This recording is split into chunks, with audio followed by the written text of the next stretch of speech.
Welcome to फाइरुकेट। आज हम लोग क्लास 12 फिजिक्स के लिए एक इंपॉर्टेंट डेरिवेशन करने वाले हैं। और डेरिवेशन क्या है? Relation between electric field and potential. हमें बेसिकली रिलेशन पता करना है electric field and electric potential के बीच में। कैसे इस रिलेशन को ड्राइव करेंगे हम वो बेसिकली यहाँ पर देखेंगे। तो स्टार्ट करते हैं हम लोग।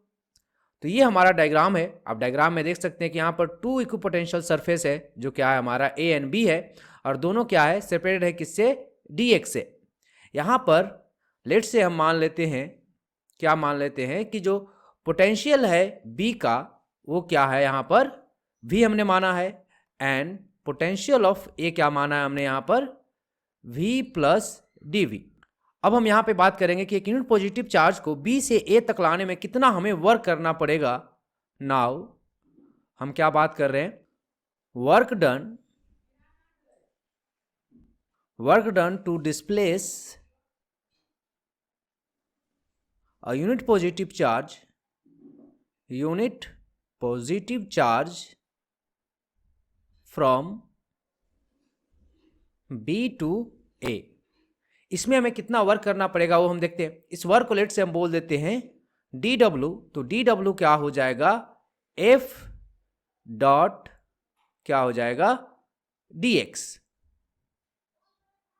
अब हम डॉट प्रोडक्ट हटाएंगे तो क्या लिख देंगे हम लोग? F dx cos theta. अब थीटा कितना होगा कैसे हम बताएंगे? देख लो, यहां पर पोटेंशियल कितना है? v है। और यहां पर पोटेंशियल कितना है? v प्लस dv है। आपको पता होगा कि इलेक्ट्रिक फील्ड के डायरेक्शन में पोटेंशियल कमता है, यानी कि इलेक्ट्रिक फील्ड का डायरेक्शन क्या होगा? इस डायरेक्शन में होगा, क्योंकि यहां से यहां जाने में क्या हो रहा है? पोटेंशियल कम हो रहा है। तो फोर्स भी क्या होगा? इसी डायरेक्शन में होगा। जब फोर्स इस डायरेक्शन में है और डिस्प्लेसमेंट क्या हम बी से ए की तरफ लेके जा रहे हैं, तो dx और f के बीच में एंगल कितना हो जाएगा? फोर्स इधर, डिस्प्लेसमेंट इधर, तो एंगल कितना हो गया? 180 डिग्री। तो यहां पर हम क्या लिख देंगे? 180 डिग्री। तो वैल्यू क्या आ जाएगा? Minus F D x. तो ये हमारा क्या आ गया? डी डब्ल्यू आ गया। चूंकि हमें पता है कि जो इलेक्ट्रिक फील्ड होता है वो बेसिकली क्या होता है? Force per unit charge. अब यहां पर हमने क्या लिया है? यूनिट पॉजिटिव चार्ज लिया है, तो ये क्यू का वैल्यू क्या हो जाएगा हमारा? 1 हो जाएगा। तो इलेक्ट्रिक फील्ड को हम क्या लिख सकते हैं? एफ लिख सकते हैं। इसको अगर हम इसमें पुट कर देंगे तो हम यहां पर डी डब्ल्यू को क्या लिख सकते हैं? Minus E D x. इसको लेट से बोल देते हैं इक्वेशन 1। और हमें यह भी पता है कि वर्क क्या होता है पोटेंशियल डिफरेंस के टर्म में? क्यू इंटू डेल्टा भी होता है। तो यहां पे हम क्या लिख सकते हैं? ऑल्सो वी नो दैट, क्या हमें पता है कि जो वर्क होता है वो बेसिकली क्या होता है? Q इंटू डेल्टा V होता है। अब यहां पर क्या है? Q क्या है? पॉजिटिव चार्ज है। ये क्या है? पॉजिटिव चार्ज है, तो इसको हम 1 लिख सकते हैं।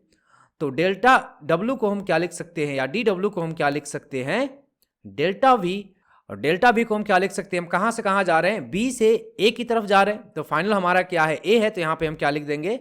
Final minus initial. ये हो जाएगा हमारा डेल्टा V। फाइनल को हमने कितना माना है?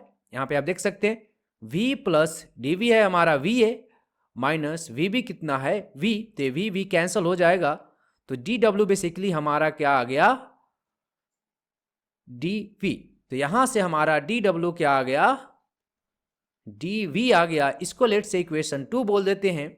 यहां पे आप देख सकते हैं कि इक्वेशन 1 भी क्या है? डी डब्ल्यू है। और इक्वेशन 2 भी क्या है? डी डब्ल्यू है। तो इसको अगर हम कंपेयर करेंगे तो हम क्या लिख सकते हैं? This is equal to this. तो यहां से हम क्या लिख देंगे? ऐसे लैंग्वेज में हमें क्या लिखना पड़ेगा? From equation 1 and equation 2। यहां से हम क्या लिख देंगे कि जो डी डब्ल्यू है वो हमारा क्या है? माइनस ई डी एक्स है। और ये किसके बराबर है? डीवी के बराबर है। तो यहां से हम क्या लिख देंगे कि जो हमारा इलेक्ट्रिक फील्ड है वो बेसिकली क्या आ जाएगा? DV by D X. ये माइनस साइन यहां पे लग जाएगा। तो यही क्या होगा? हमारा रिलेशन है, जो कि बहुत ही इंपॉर्टेंट है। इलेक्ट्रिक फील्ड क्या होता है? Minus D V by D x.